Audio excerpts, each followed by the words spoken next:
عزیز سامعین، السلام علیکم۔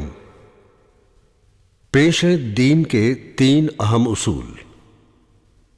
اللہ تعالیٰ آپ پر رحمت نازل فرمائے۔ یہ بات اچھی طرح ذہن نشی کر لیجئے کہ ہم پر ان 4 مسائل کا علم حاصل کرنا واجب ہے۔ پہلا مسئلہ حصول علم، یعنی اللہ تعالیٰ، اس کے نبی صلی اللہ تعالیٰ علیہ وسلم اور دین اسلام کی معرفت دلائل کے ساتھ حاصل کرنا۔ دوسرا مسئلہ عمل، حاصل کردہ علم پر عمل پیرا ہونا۔ تیسرا مسئلہ دعوت، اس یعنی دین اسلام کی طرف دعوت دینا۔ چوتھا مسئلہ صبر و استقامت، دعوت دین میں پیش آمدہ مشکلات و مصائب پر صبر و استقامت اختیار کرنا، اور ان مسائل کی دلیل اللہ تعالیٰ کا یہ ارشاد گرامی ہے۔ سورہ عصر۔ زمانے کی قسم، انسان در حقیقت خسارے میں ہے، سوائے ان لوگوں کے جو ایمان لائے اور نیک اعمال کرتے رہے اور ایک دوسرے کو حق کی نصیحت اور صبر کی تلقین کرتے رہے۔ امام شافعی رحمۃ اللہ علیہ کا اس سورہ عصر کے بارے میں ارشاد ہے، اگر اللہ تعالیٰ اپنی مخلوق پر بطور حجت صرف اسی ایک سورت کو نازل فرماتے تو یہ ان کی ہدایت کے لیے کافی ہوتی۔ اور امام بخاری رحمۃ اللہ علیہ نے بخاری شریف میں ایک باب کی ابتدا یوں کی ہے، قول و عمل سے قبل حصول علم کا بیان اور اس کی دلیل اللہ تعالیٰ کا یہ ارشاد گرامی ہے۔ سورہ محمد آیت نمبر 19۔ جان لیجئے کہ اللہ تعالیٰ کے سوا کوئی معبود نہیں اور آپ اپنی خطا کی معافی مانگتے رہیے۔ چنانچہ اللہ تعالیٰ نے اس میں قول و عمل سے پہلے علم کا ذکر کیا ہے۔ معزز سامعین، اللہ تعالیٰ آپ پر اپنی رحمتیں نازل فرمائے۔ یہ بات بھی اچھی طرح ذہن نشی کر لیں کہ ان 3 مسائل کا علم حاصل کرنا اور ان پر عمل کرنا بھی ہر مسلمان مرد اور عورت پر واجب ہے۔ پہلا مسئلہ، اللہ تعالیٰ نے ہمیں پیدا کیا، رزق عطا فرمایا اور یوں ہی ہمیں مہمل نہیں چھوڑا، بلکہ ہماری طرف اپنا رسول صلی اللہ تعالیٰ علیہ وسلم بھیجا، جس نے ان کی اطاعت کی وہ جنتی ہو گیا، اور جس نے ان کے احکام سے سرتابی اور سرکشی کی وہ جہنمی ہو گیا۔ اور اس کی دلیل اللہ تعالیٰ کا یہ ارشاد گرامی ہے۔ سورہ مزمل آیت 15-16۔ تم لوگوں کے پاس ہم نے اسی طرح ایک رسول گواہ بنا کر بھیجا ہے، جس طرح ہم نے فرعون کی طرف ایک رسول بھیجا تھا۔ پھر دیکھ لو، جب فرعون نے اس رسول کی بات نہ مانی تو ہم نے اس کو بڑی سختی کے ساتھ پکڑ لیا۔ دوسرا مسئلہ، اللہ تعالیٰ کو یہ بات قطعاً ناگوار ہے کہ اس کی عبادت میں اس کے ساتھ کسی دوسرے کو بھی شریک کیا جائے، نہ کسی مقرب فرشتے کو اور نہ ہی اللہ تعالیٰ کی طرف سے کسی آنے والے نبی کو۔ اور اس کی دلیل یہ ارشاد الہی ہے۔ سورہ جن آیت 18۔ اور یہ کہ مسجدیں اللہ کے لیے ہیں، لہٰذا ان میں اللہ کے ساتھ کسی اور کو نہ پکارو۔ تیسرا مسئلہ، جس نے رسول اللہ صلی اللہ تعالیٰ علیہ وسلم کی اطاعت اور فرما برداری کی اور اللہ تعالیٰ کی وحدانیت اور یکتائی کو بھی تسلیم کیا، اس کے لیے یہ ہرگز جائز نہیں کہ وہ ایسے لوگوں سے راہ و رسم اور رشتہ و ناطہ رکھے جو اللہ تعالیٰ اور اس کے رسول کے ساتھ دشمنی رکھتے ہوں، خواہ وہ دنیاوی رشتے کے اعتبار سے کتنا ہی قریبی رشتہ دار کیوں نہ ہو۔ اس بات کی دلیل اللہ تعالیٰ کا یہ ارشاد گرامی ہے۔ سورہ مجادلہ آیت 22۔ تم کبھی یہ نہ پاؤ گے کہ جو لوگ اللہ اور آخرت پر ایمان رکھنے والے ہیں وہ ان لوگوں سے محبت کرتے ہوں جنہوں نے اللہ اور اس کے رسول کی مخالفت کی ہے خواہ وہ ان کے باپ ہو یا ان کے بیٹے یا ان کے بھائی یا ان کے اہل خاندان۔ یہ وہ لوگ ہیں جن کے دلوں میں اللہ نے ایمان ثبت کر دیا ہے اور ان کے قلوب کو اپنے فیض سے قوت بخشی ہے۔ وہ ان کو ایسی جنتوں میں داخل کرے گا جن کے نیچے نہریں بہتی ہوں گی، ان میں وہ ہمیشہ رہیں گے۔ اللہ ان سے راضی ہوا اور وہ اللہ سے راضی ہوئے۔ وہ اللہ کی جماعت کے لوگ ہیں۔ خبردار رہو، اللہ کی جماعت والے ہی فلاح پانے والے ہیں۔ عزیز دوستو، اللہ تعالیٰ اپنی اطاعت و فرما برداری کی طرف آپ کی رہنمائی کرے، یہ بات بھی بخوبی سمجھ لیں کہ حنفیت اور ملت ابراہیمی یہ ہے کہ آپ پورے اخلاص کے ساتھ صرف ایک اللہ کی عبادت کریں۔ اسی کام کا اللہ تعالیٰ نے تمام لوگوں کو حکم دیا ہے اور اسی غرض کے لیے انہیں پیدا فرمایا ہے، جیسا کہ ارشاد الہی ہے سورہ زاریات آیت 56۔ میں نے جن اور انسانوں کو اس کے سوا کسی کام کے لیے پیدا نہیں کیا کہ وہ میری بندگی کرے۔ میری وحدانیت اور یکتائی کو دل و جان سے قبول کرو۔ اللہ تعالیٰ نے جن امور کا حکم دیا ہے ان میں سب سے ارفع و اعلیٰ چیز توحید ہے، جو ہر قسم کی عبادات صرف اللہ واحد کے لیے بجا لانے کا دوسرا نام ہے، اور جن امور سے اللہ تعالیٰ نے منع فرمایا ہے ان میں سب سے بڑا شرک ہے، جو غیر اللہ کو اپنی ندا اور دعا میں اس کے ساتھ شامل کر لینے کا دوسرا نام ہے۔ اس کی دلیل اللہ تعالیٰ کا یہ فرمان گرامی ہے، سورہ نساء آیت 36، اور تم سب اللہ تعالیٰ کی بندگی کرو اور اس کے ساتھ کسی کو شریک نہ بناؤ۔ دین کے 3 اہم اصول۔ دوستو، اگر آپ سے یہ پوچھا جائے کہ وہ کون سے 3 اصول ہیں جن کی معرفت حاصل کرنا ہر انسان پر واجب اور ضروری ہے، تو کہہ دیجئے 1، بندے کا اپنے رب کی معرفت حاصل کرنا، 2، اپنے دین کی معرفت حاصل کرنا، اور 3، اپنے نبی حضرت محمد صلی اللہ تعالی علیہ وسلم کی معرفت حاصل کرنا۔ پہلا اصول ہے اللہ تعالیٰ کی معرفت حاصل کرنا۔ دوستو، اگر آپ سے سوال کیا جائے کہ آپ کا رب کون ہے، تو آپ کہہ دیجئے میرا رب اللہ ہے، جس نے اپنے فضل و کرم سے میری اور تمام جہانوں کی پرورش کی، وہی میرا معبود ہے، اس کے سوا میرا دوسرا کوئی معبود نہیں، اور اس کی ربوبیت اور پروردگاری کی دلیل یہ ارشاد گرامی ہے، سورہ فاتحہ۔ یعنی ہر قسم کی تعریف اللہ تعالیٰ کے لیے ہے، جو تمام جہانوں کا پرورش کرنے والا اور پالنے والا ہے۔ اللہ تعالیٰ کی ذات بابرکات کے سوا ہر چیز عالم یعنی جہان ہے، اور میں اس عالم کا ایک فرد ہوں۔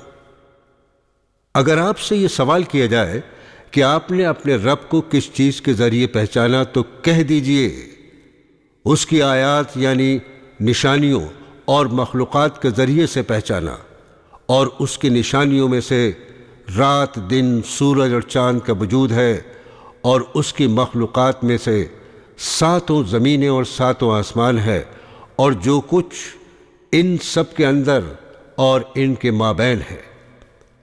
اللہ تعالیٰ کی نشانیوں کی دلیل اس کا یہ ارشاد ہے، سورہ فصلت آیت 37۔ اللہ تعالیٰ کی نشانیوں میں سے ہیں یہ رات اور دن اور سورج اور چاند۔ سورج اور چاند کو سجدہ نہ کرو، بلکہ اس اللہ کو سجدہ کرو جس نے انہیں پیدا کیا ہے، اگر فی الواقع تم اسی کی عبادت کرنے والے ہو۔ اور اس کی مخلوقات کی دلیل اس کا یہ فرمان ہے، سورہ اعراف آیت 54۔ در حقیقت تمہارا رب اللہ ہی ہے، جس نے آسمانوں اور زمین کو 6 دنوں میں پیدا کیا اور پھر اپنے عرش بری پر مستوی ہوا، جو رات کو دن پر ڈھانک دیتا ہے اور پھر دن رات کے پیچھے دوڑا چلا آتا ہے، جس نے سورج، چاند اور ستارے پیدا کیے ہیں، سب اس کے فرمان کے تابع ہیں۔ خبردار رہو، اسی کا خلق ہے اور اسی کا امر ہے۔ بڑا بابرکت ہے اللہ، سارے جہانوں کا مالک اور پروردگار۔ اور رب کائنات ہی لائق عبادت اور معبود برحق ہے۔ اس کی دلیل یہ ارشاد الہی ہے، سورہ بقرہ آیات 21-22۔ لوگو، بندگی اختیار کرو اپنے اس رب کی جو تمہارا اور تم سے پہلے جو لوگ گزرے ہیں ان سب کا خالق ہے۔ عجب نہیں کہ تم دوزخ سے بچ جاؤ، وہی تو ہے جس نے تمہارے لیے زمین کا فرش بچھایا اور آسمان کی چھت بنائی اور اوپر سے پانی برسایا اور اس کے ذریعے سے ہر طرح کی پیداوار نکال کر تمہارے لیے رزق بہم پہنچایا۔ بس جب تم یہ جانتے ہو تو دوسروں کو اللہ کا مد مقابل نہ ٹھہراؤ۔ اقسام عبادت۔ اللہ تعالیٰ نے جن انواع اقسام کی عبادت کو بجا لانے کا حکم دیا ہے، مثلا اسلام، ایمان، احسان، اور ایسے ہی دعا و خوف، امید و رجا، توکل، رغبت، رہبت یعنی ڈر، خشوع، خشیت، رجوع، استعانت، استعاذہ یعنی پناہ طلبی، استغاثہ، ذبح و قربانی اور نذر و منت، اور ان کے علاوہ اور بھی عبادتیں ہیں جن کا اللہ تعالیٰ نے حکم دیا ہے، اور یہ سب کے سب اللہ تعالیٰ کے ساتھ مخصوص ہیں۔ اس بات کی دلیل یہ ارشاد الہی ہے، سورہ جن آیت 18، اور یہ کہ مسجدیں اللہ کے لیے ہیں، لہٰذا ان میں اللہ کے ساتھ کسی اور کو نہ پکارو۔ جس کسی نے ان عبادات میں سے کسی بھی عبادت کو کسی غیر اللہ یعنی فرشتے، نبی، ولی، پیر و مرشد کے لیے کیا، وہ مشرک و کافر ہے۔ اور اس کی دلیل یہ ارشاد ربانی ہے، سورہ مومنون آیت 117، اور جو کوئی اللہ کے ساتھ کسی اور معبود کو پکارے جس کے لیے اس کے پاس کوئی دلیل نہیں، تو اس کا حساب اس کے رب کے پاس ہے، بے شک کافر کبھی فلاح نہیں پا سکتے۔ ان اقسام کی عبادت ہونے کے دلائل۔ دعا کی عبادت ہونے کی دلیل حدیث پاک میں نبی کریم صلی اللہ تعالی علیہ وسلم کا یہ ارشاد گرامی ہے، دعا عبادت کا مغز یعنی اصل ہے۔ قرآن پاک میں دعا کی عبادت ہونے کی دلیل یہ فرمان ربانی ہے، سورہ غافر آیت 60۔ تمہارا رب کہتا ہے کہ مجھے پکارو، میں تمہاری دعائیں قبول کروں گا۔ جو لوگ گھمنڈ میں آ کر میری عبادت سے منہ موڑتے ہیں، ضرور وہ ذلیل و خوار ہو کر جہنم میں داخل ہوں گے۔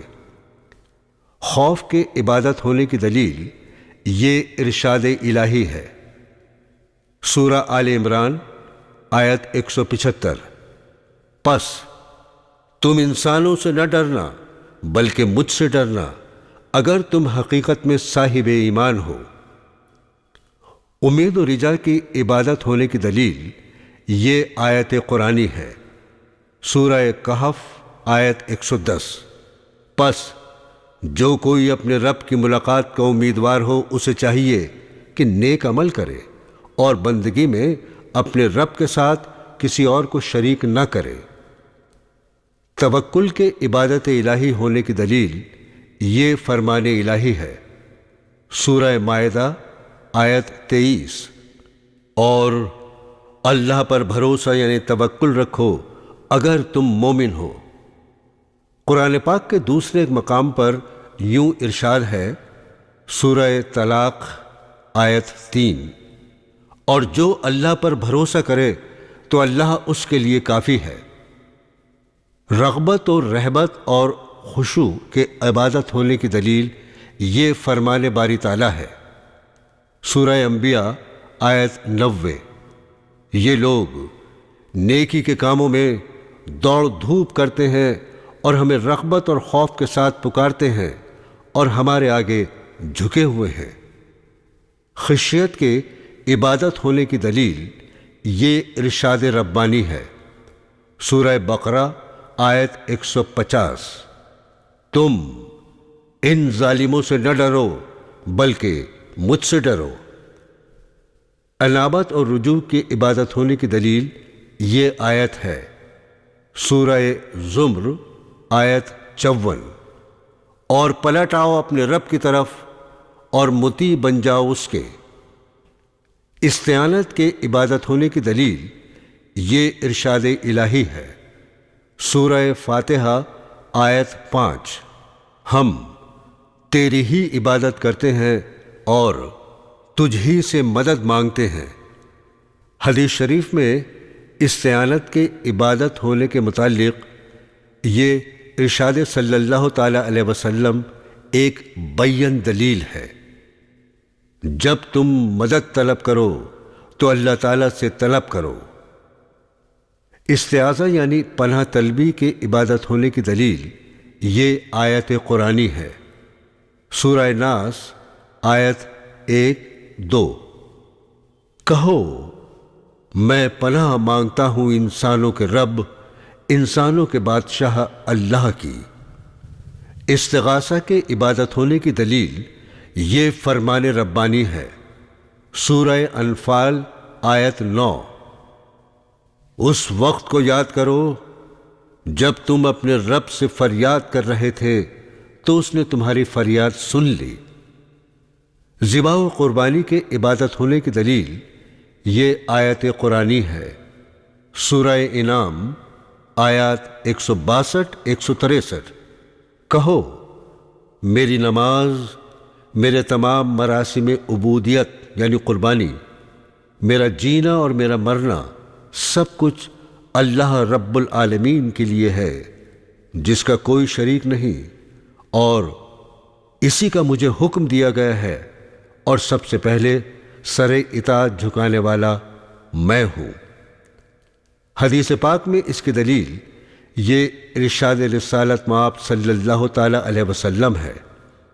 جس نے کسی غیر اللہ یعنی نبی، ولی، پیر و مرشد، صاحب مزار کے تقرب کے لیے جانور ذبح کیا، اس پر اللہ تعالیٰ نے لعنت کی ہے۔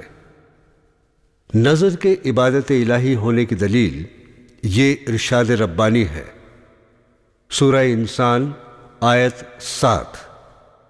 یہ وہ لوگ ہیں جو نظر پوری کرتے ہیں اور اس دن سے ڈرتے ہیں جس کی آفت ہر طرف پھیلی ہوئی ہوگی۔ برادران اسلام، دوسرا اصول ہے دین اسلام کو دلائل کے ساتھ جاننا۔ توحید الہی کو دل و جان سے اپناتے ہوئے اپنے آپ کو اللہ تعالیٰ کے مطیع و سپرد کر دینے، اس کے احکام کی اطاعت کرتے ہوئے اس کا تابع فرمان رہنے اور اس کے ساتھ کسی دوسرے کو ہرگز شریک نہ ٹھہرانے کا نام دین ہے۔ دین کے 3 درجات ہیں: 1 اسلام، 2 ایمان، 3 احسان، اور پھر ان تینوں میں سے ہر ایک درجے کے کچھ ارکان ہیں۔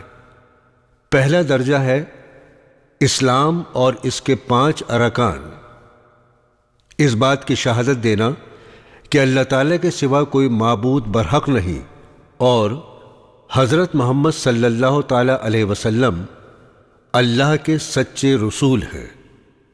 نماز قائم کرنا، زکوٰۃ ادا کرنا، رمضان المبارک کے روزے رکھنا اور بیت اللہ شریف کا حج کرنا۔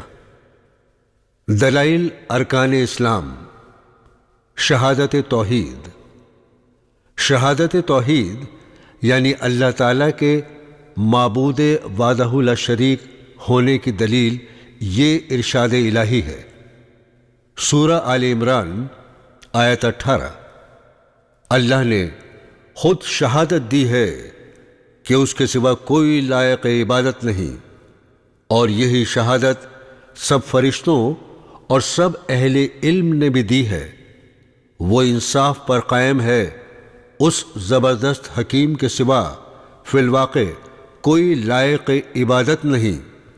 شہادت توحید کے معنی یہ ہے کہ اللہ تعالیٰ کے سوا کوئی حقیقی معبود نہیں۔ لا الہ میں ہرگز اس چیز کی نفی ہے جس کی اللہ تعالیٰ کے سوا پوجا کی جاتی ہے، اور الا اللہ میں صرف ایک اللہ کے لیے ہر قسم کی عبادت کا اثبات ہے۔ اس کی عبادت میں اس کا کوئی شریک نہیں، بالکل اسی طرح جیسا کہ اس کی بادشاہی میں کوئی اس کا شریک نہیں اور حصے دار نہیں۔ اس شہادت کی تفسیر و تشریح اللہ تعالیٰ ہی کے ان فرامین میں واضح طور پر موجود ہے۔ ارشاد ربانی ہے، سورہ الزخرف آیات 26، 27، 28، اور یاد کرو وہ وقت جب ابراہیم علیہ السلام نے اپنے باپ اور اپنی قوم سے کہا تھا، تم جن کی بندگی کرتے ہو میرا ان سے کوئی تعلق نہیں، میرا تعلق صرف اس سے ہے جس نے مجھے پیدا کیا، وہی میری رہنمائی کرے گا۔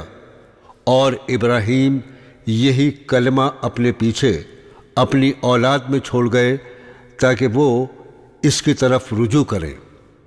اور فرمان باری تعالیٰ ہے، سورہ آل عمران آیت 64، آپ فرما دیجئے، اے اہل کتاب، آؤ ایک ایسی بات کی طرف جو ہمارے اور تمہارے درمیان یکساں ہے، یہ کہ ہم اللہ کے سوا کسی کی بندگی نہ کریں، اس کے ساتھ کسی کو شریک نہ ٹھہرائیں، اور ہم میں سے کوئی اللہ کے سوا کسی کو رب نہ بنا لے۔ اس دعوت کو قبول کرنے سے اگر وہ منہ موڑیں تو صاف کہہ دیجئے، آپ لوگ گواہ رہو، ہم تو مسلم یعنی صرف اللہ کی بندگی اور اطاعت کرنے والے ہیں۔ شہادت رسالت، اس بات کی شہادت کہ حضرت محمد صلی اللہ تعالی علیہ وسلم اللہ کے رسول ہیں کی دلیل یہ ارشاد الہی ہے۔ سورہ توبہ آیت 128، دیکھو تم لوگوں کے پاس ایک رسول آیا ہے جو خود تم ہی میں سے ہے، تمہارا نقصان میں پڑنا اس پر شاق ہے، تمہاری فلاح کا وہ خواہش مند ہے، ایمان والوں کے لیے وہ بڑا شفیق اور رحیم ہے۔ حضرت محمد صلی اللہ تعالی علیہ وسلم کے رسول اللہ ہونے کی شہادت دینے کے معنی یہ ہیں کہ آپ کے احکام کی اطاعت کی جائے، آپ نے جو خبر بھی دی ہے اس کی تصدیق کی جائے، آپ نے جن امور سے روکا اور منع کیا ہے ان سے قطعی اجتناب کیا جائے، اور اللہ تعالیٰ کی عبادت صرف مشروع طریقے سے ہی کی جائے۔ نماز، زکوٰۃ اور تفسیر توحید کی مشترکہ دلیل خالق کائنات کا یہ ارشاد ہے۔ سورہ بینہ آیت 5، اور ان لوگوں کو اس کے سوا کوئی حکم نہیں دیا گیا تھا کہ اللہ کی بندگی کریں، اپنے دین کو اس کے لیے خالص کر کے بالکل یکسو ہو کر اور نماز قائم کریں اور زکوٰۃ دیں، یہی نہایت صحیح اور درست دین ہے۔ رمضان المبارک کے روزے رکھنے کی دلیل یہ ارشاد ربانی ہے۔ سورہ بقرہ آیت 183، اے لوگو جو ایمان لائے ہو، تم پر روزے فرض کر دیے گئے ہیں جس طرح تم سے پہلے لوگوں پر فرض کیے گئے تھے، اس سے توقع ہے کہ تم میں تقوی کی صفت پیدا ہوگی۔ بیت اللہ شریف کا حج کرنے کی دلیل یہ فرمان الہی ہے۔ سورہ آل عمران آیت 97، لوگوں پر اللہ تعالیٰ کا یہ حق ہے کہ جو اس گھر تک پہنچنے کی طاقت رکھتا ہو وہ اس کا حج کرے، اور جو کوئی اس حکم کی پیروی سے انکار کرے تو اسے معلوم ہونا چاہیے کہ اللہ تمام دنیا والوں سے بے نیاز ہے۔ سامعین کرام، دوسرا درجہ ہے ایمان اور اس کے ارکان۔ ارشاد نبوی ہے، ایمان کے 70 سے بھی کچھ زیادہ شعبے ہیں، جن میں سے اعلیٰ ترین درجہ لا الہ الا اللہ، یعنی اللہ کے سوا کوئی معبود برحق نہیں کہنا ہے، اور سب سے ادنا درجہ ایمان راستے سے ایذا اور ضرر رساں چیزوں یعنی کانٹے وغیرہ کو ہٹانا ہے، اور شرم و حیا بھی ایمان کا ایک شعبہ ہے۔ ایمان کے 6 ارکان ہیں: 1 اللہ پر ایمان لانا، 2 اس کے فرشتوں پر ایمان لانا، 3 اس کی کتابوں پر ایمان لانا، 4 اس کے رسولوں پر ایمان لانا، 5 روز قیامت پر ایمان لانا، اور 6 اچھی اور بری تقدیر پر ایمان لانا۔ اور اب پیش ہیں دلائل ارکان ایمان۔ ایمان کے ان 6 ارکان میں سے پہلے 5 کی دلیل اللہ تعالیٰ کا یہ ارشاد گرامی ہے۔ سورہ بقرہ آیت 177۔ نیکی یہ نہیں کہ تم نے اپنے چہرے مشرق کی طرف کر لیے یا مغرب کی طرف، بلکہ نیکی یہ ہے کہ آدمی اللہ پر اور یوم آخرت پر اور ملائکہ پر اور اللہ کی نازل کی ہوئی کتاب اور اس کے پیغمبروں پر ایمان اور یقین رکھے۔ اور 6 رکن تقدیر خیر و شر یا اچھی اور بری تقدیر کی دلیل یہ فرمان الہی ہے۔ سورہ قمر آیت 49۔ ہم نے ہر چیز ایک تقدیر کے ساتھ پیدا کی ہے۔ دوستو، تیسرا درجہ ہے احسان۔ احسان کا ایک ہی رکن ہے کہ آپ اللہ تعالیٰ کی عبادت اس خشوع خضوع اور انابت الرجوع سے کریں کہ گویا آپ اسے دیکھ رہے ہیں، اور اگر آپ اس مقام کو نہیں پا سکتے کہ آپ دیکھ رہے ہیں تو کم از کم یہ عالم تو ضروری ہونا چاہیے کہ وہ آپ کو دیکھ رہا ہے۔ دلائل احسان ہیں۔ احسان کے قرآنی دلائل یہ آیات مبارکہ ہیں۔ سورہ نحل آیت 128۔ اللہ ان لوگوں کے ساتھ ہے جو تقوی سے کام لیتے ہیں اور جو عبادتوں کو اچھی طرح کرتے ہیں۔ دیگر فرمان الہی ہے۔ سورہ شعراء آیات 217 سے 220 تک۔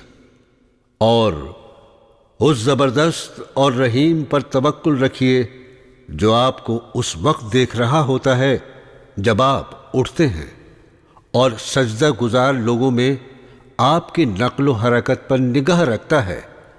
وہ سب کچھ جاننے والا اور سننے والا ہے۔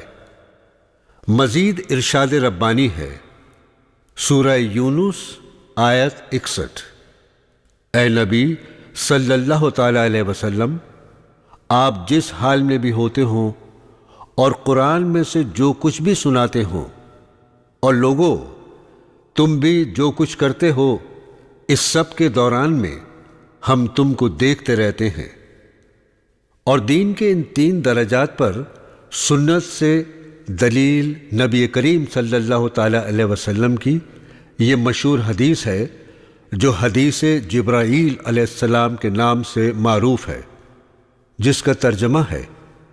حضرت عمر فاروق رضی اللہ تعالیٰ عنہ بیان کرتے ہیں کہ ہم رسول اللہ صلی اللہ تعالیٰ علیہ وسلم کے پاس بیٹھے تھے کہ اچانک ایک ایسا آدمی ہماری مجلس میں وارد ہوا جس کے کپڑے نہایت سفید اور بال انتہائی سیاہ تھے۔ اس پر سفر کر کے آنے کی کوئی علامت یعنی گرد و غبار اور پراگندگی نہ تھی، اور ہم میں سے کوئی اس کو جانتا بھی نہیں تھا۔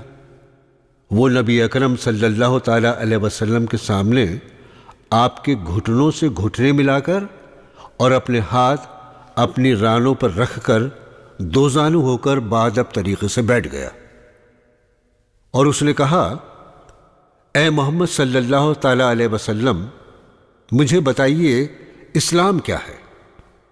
آپ صلی اللہ تعالیٰ علیہ وسلم نے فرمایا: اسلام یہ ہے کہ آپ اس بات کی گواہی دیں کہ اللہ کے سوا کوئی معبود برحق نہیں، اور حضرت محمد صلی اللہ تعالیٰ علیہ وسلم اللہ کے سچے رسول ہیں، اور یہ کہ آپ نماز قائم کریں، زکوٰۃ دیں، رمضان المبارک کے روزے رکھیں، اور اگر زاد راہ کی استطاعت ہو تو بیت اللہ شریف کا حج کریں۔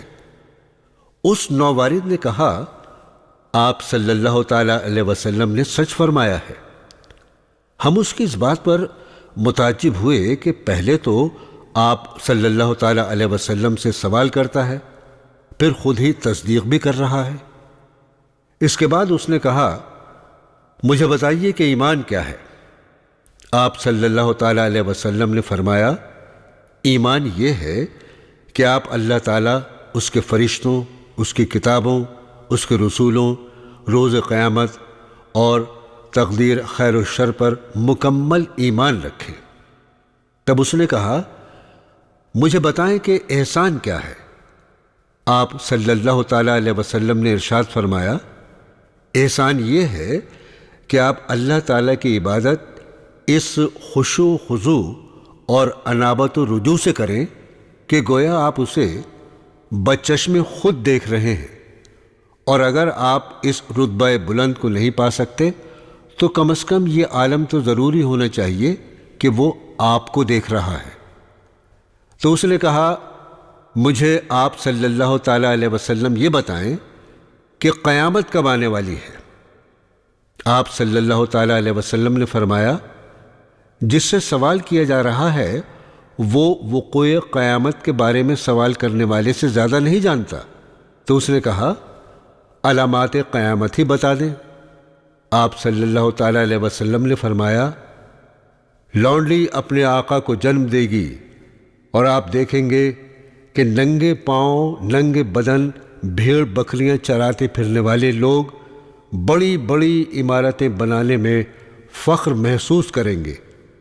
حضرت عمر رضی اللہ تعالیٰ عنہ کہتے ہیں: اتنی باتیں کرنے اور سن لینے کے بعد وہ نووارد تو چلا گیا، مگر ہم تھوڑی دیر تک سراسیما اور خاموش بیٹھے رہے۔ تب رسول اللہ صلی اللہ تعالیٰ علیہ وسلم نے فرمایا: اے عمر رضی اللہ تعالیٰ عنہ، کیا آپ جانتے ہیں کہ یہ نووارد سائل کون تھا؟ ہم نے کہا: اللہ اور اس کے رسول ہی زیادہ بہتر جانتے ہیں۔ تو آپ صلی اللہ تعالیٰ علیہ وسلم نے بتایا کہ یہ جبرائیل امین تھے جو ایک اجنبی کی شکل میں تمہیں امور دین کی تعلیم دینے آئے تھے۔ برادران اسلام، تیسرا اصول ہے رسول اللہ صلی اللہ تعالیٰ علیہ وسلم کی معرفت۔ آپ کا نام نامی، اسم گرامی محمد صلی اللہ تعالیٰ علیہ وسلم بن عبداللہ بن عبد المطلب بن ہاشم ہے۔ بنی ہاشم قبیلہ قریش سے، اور قریش عرب سے، اور عرب حضرت اسماعیل بن ابراہیم خلیل اللہ علیہ السلام کی اولاد سے ہے۔ آپ صلی اللہ تعالیٰ علیہ وسلم نے جملہ 63 برس عمر شریف پائی، جن میں سے 40 برس بعثت و نبوت سے پہلے اور 23 سال بحیثیت نبی و رسول گزارے۔ آپ کی جائے پیدائش مکہ مکرمہ ہے۔ اللہ تعالیٰ نے آپ صلی اللہ تعالیٰ علیہ وسلم کو شرک سے ڈرانے اور توحید کی دعوت دینے کے لیے مبعوث فرمایا۔ اس بات کی دلیل یہ ارشاد باری تعالیٰ ہے، سورہ مدثر آیات 1 سے 7: اے اوڑھ لپیٹ کر لیٹنے والے، اٹھو اور خبردار کرو، اور اپنے رب کی بڑائی کا اعلان کرو، اور اپنے کپڑے پاک رکھو، گندگی سے دور رہو اور احسان نہ کرو زیادہ حاصل کرنے کے لیے، اور اپنے رب کی خاطر صبر کرو۔ آپ صلی اللہ تعالی علیہ وسلم ان لوگوں کو شرک سے ڈرائیں اور توحید کی طرف دعوت دیں۔ توحید کے ساتھ اللہ تعالیٰ کی عظمت بیان کریں، اپنے اعمال کو شرک سے پاک رکھیں۔ آپ صلی اللہ تعالیٰ علیہ وسلم نے اس اہم بنیادی نقطے پر 10 سال صرف کیے اور لوگوں کو توحید کی طرف دعوت دیتے رہے۔ 10 سال کے بعد آپ صلی اللہ تعالیٰ علیہ وسلم کو آسمانوں کی سیر یعنی معراج کرائی گئی، اور آپ صلی اللہ تعالیٰ علیہ وسلم پر 5 گانا نماز فرض کی گئی۔ آپ صلی اللہ تعالیٰ علیہ وسلم 3 سال تک مکہ مکرمہ میں نماز ادا کرتے رہے۔ اس کے بعد آپ صلی اللہ تعالیٰ علیہ وسلم کو مدینہ منورہ کی طرف ہجرت کر جانے کا حکم مل گیا، اور بلد شرک سے بلد اسلام کی طرف منتقل ہو جانے کا نام ہجرت ہے۔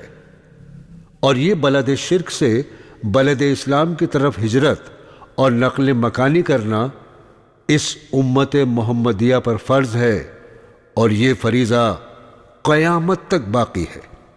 اس بات کی دلیل یہ فرمان الہی ہے، سورہ نساء آیات 97، 98، 99۔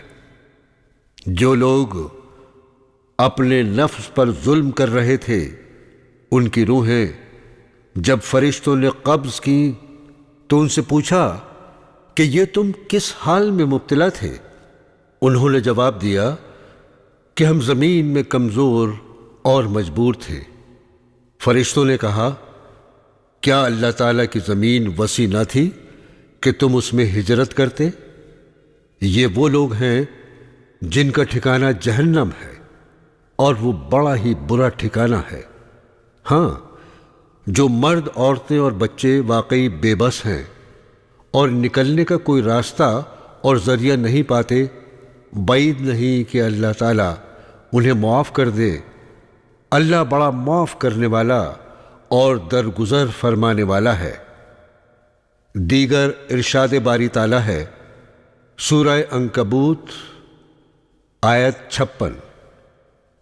اے میرے بندو جو ایمان لائے ہو، میری زمین وسیع ہے، پس تم میری ہی بندگی بجا لاؤ۔ امام بغوی رحمۃ اللہ علیہ نے اس آیت کے شان نزول کے بارے میں کہا ہے، یہ آیت ان مسلمانوں کے بارے میں نازل ہوئی جو مکہ شریف میں رہ گئے اور جنہوں نے ہجرت نہ کی۔ اللہ تعالیٰ نے انہیں ایمان کے نام سے ندا دی اور پکارا ہے۔ حدیث سے ہجرت کی دلیل رسالت مآب صلی اللہ تعالیٰ علیہ وسلم کا یہ ارشاد گرامی ہے، جب تک توبہ کا دروازہ بند نہیں ہو جاتا تب تک ہجرت کا سلسلہ منقطع نہیں ہوگا، جبکہ توبہ کا دروازہ اس وقت تک بند نہیں ہوگا جب تک کہ سورج مغرب سے طلوع یعنی روز قیامت تک نہیں ہوتا۔ جب آپ صلی اللہ تعالیٰ علیہ وسلم نے مدینہ منورہ میں اپنے قدم خوب جما لیے تو آپ صلی اللہ تعالیٰ علیہ وسلم کو بقیہ احکام اور شرائع اسلام مثلاً زکوٰۃ، روزہ، حج، اذان، جہاد، امر بالمعروف اور نہی عن المنکر کا حکم دیا گیا، اور ان امور پر آپ صلی اللہ تعالیٰ علیہ وسلم نے 10 برس گزارے، تب آپ صلی اللہ تعالیٰ علیہ وسلم نے وفات پائی، مگر آپ صلی اللہ تعالیٰ علیہ وسلم کا دین قیامت تک باقی رہے گا۔ برادران اسلام، دین اسلام اور شریعت محمدیہ کا خلاصہ پیش ہے۔ بھلائی کا کوئی ایسا کام نہیں کہ آپ صلی اللہ تعالیٰ علیہ وسلم نے امت کو اس کی اطلاع نہ کی ہو، اور برائی کا کوئی کام ایسا نہیں کہ جس سے امت کو متنبہ نہ کیا ہو۔ جس بھلائی کی طرف آپ صلی اللہ تعالیٰ علیہ وسلم نے رہنمائی فرمائی ہے وہ توحید باری تعالیٰ اور ہر وہ کام ہے جسے اللہ تعالیٰ پسند کرتا ہے اور جو اس کی رضا کے حصول کا ذریعہ ہے، اور جس برائی سے آپ صلی اللہ تعالیٰ علیہ وسلم نے روکا اور متنبہ کیا وہ شرک اور ہر وہ کام ہے جسے اللہ تعالیٰ ناپسند کرتا ہے اور برا سمجھتا ہے۔ اللہ تعالیٰ نے آپ صلی اللہ تعالیٰ علیہ وسلم کو پوری انسانیت کی طرف مبعوث کیا اور ہر دو عالم جن و انس پر آپ صلی اللہ تعالیٰ علیہ وسلم کی اطاعت اور فرما برداری فرض قرار دی ہے۔ اس بات کی دلیل یہ ارشاد باری تعالیٰ ہے، سورہ اعراف آیت 158، اے محمد صلی اللہ تعالیٰ علیہ وسلم آپ کہہ دیجئے، اے انسانوں، میں تم سب انسانوں کی طرف اللہ کا پیغمبر ہوں۔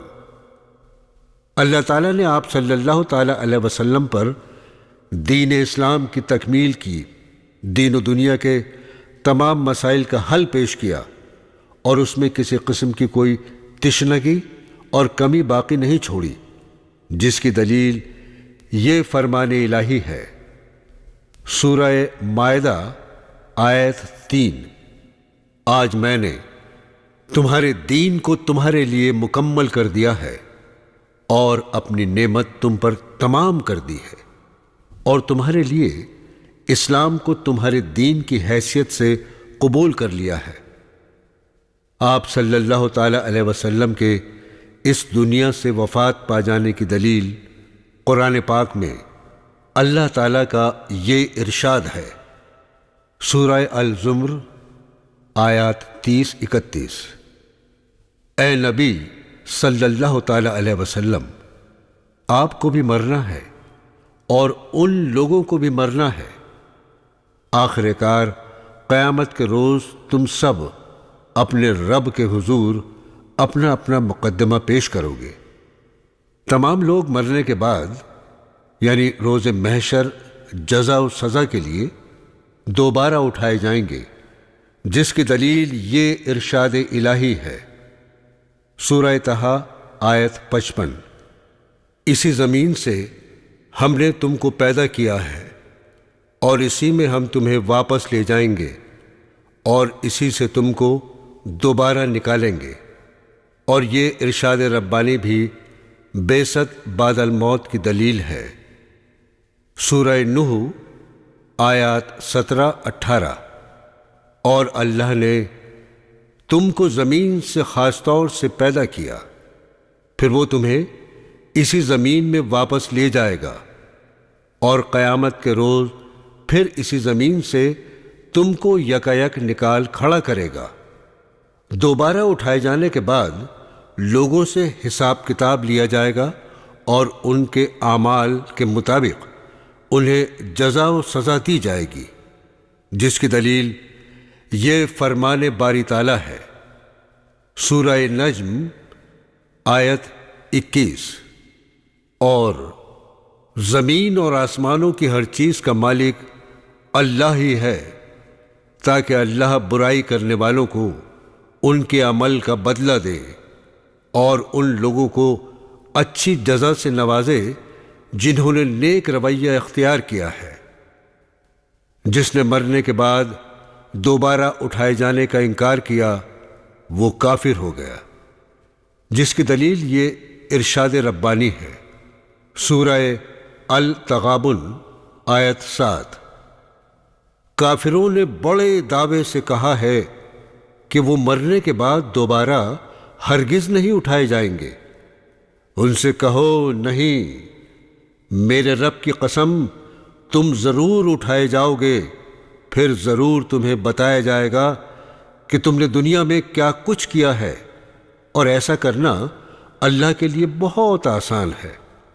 اللہ تعالیٰ نے تمام رسولوں کو جنت کی بشارت دینے اور عذاب جہنم سے ڈرانے والے بنا کر بھیجا تھا، جس کی دلیل یہ فرمان الہی ہے، سورہ نساء آیت 165، یہ سارے رسول خوشخبری دینے والے اور ڈرانے والے بنا کر بھیجے گئے تھے تاکہ ان کو مبعوث کر دینے کے بعد لوگوں کے پاس اللہ کے مقابلے میں کوئی عذر باقی نہ رہے۔ رسولوں میں سب سے پہلے حضرت نوح علیہ السلام اور سب سے آخری رسول حضرت محمد مصطفیٰ صلی اللہ تعالی علیہ وسلم ہیں، اور آپ صلی اللہ تعالی علیہ وسلم خاتم النبیین ہیں۔ حضرت نوح علیہ السلام کے پہلے رسول نہ کہ پہلے نبی ہونے کی دلیل یہ ارشاد الہی ہے۔ سورہ نساء آیت 162۔ اے نبی صلی اللہ تعالی علیہ وسلم، ہم نے آپ کی طرف اسی طرح وحی بھیجی ہے جس طرح نوح علیہ السلام اور ان کے بعد کے پیغمبروں کی طرف بھیجی تھی۔ ہر امت کی طرف اللہ تعالیٰ نے حضرت نوح علیہ السلام سے لے کر حضرت محمد رسول اللہ صلی اللہ تعالیٰ علیہ وسلم تک رسول بھیجے ہیں، جو اپنے امتیوں کو اللہ تعالیٰ کی عبادت کا حکم دیتے اور طاغوت کی عبادت سے منع کرتے چلے آئے ہیں، جس کی دلیل یہ ارشاد الہی ہے۔ سورہ نحل آیت 36۔ ہم نے ہر امت میں ایک رسول بھیج دیا اور اس کے ذریعے سب کو خبردار کر دیا کہ اللہ کی بندگی کرو اور طاغوت کی بندگی سے بچو۔ اللہ تعالیٰ نے تمام بندوں یعنی جن و انس پر طاغوت کا انکار اور کفر اور اللہ تعالیٰ پر ایمان لانا فرض قرار دیا ہے۔ طاغوت کی تعریف کچھ اس طرح سے ہے: جس کسی بھی باطل معبود یعنی جس غیر اللہ کی عبادت کی جائے یا جس کی ایسے امور میں اتباع کی جائے جن میں اللہ تعالیٰ کی معصیت ہو، یا جس کی اطاعت اس طرح کی جائے کہ جس میں فرامین الہی کی مخالفت ہو کی وجہ سے بندہ اپنی حدود بندگی یعنی خالص عبادت الہی سے تجاوز کر جائے، وہی چیز طاغوت ہے۔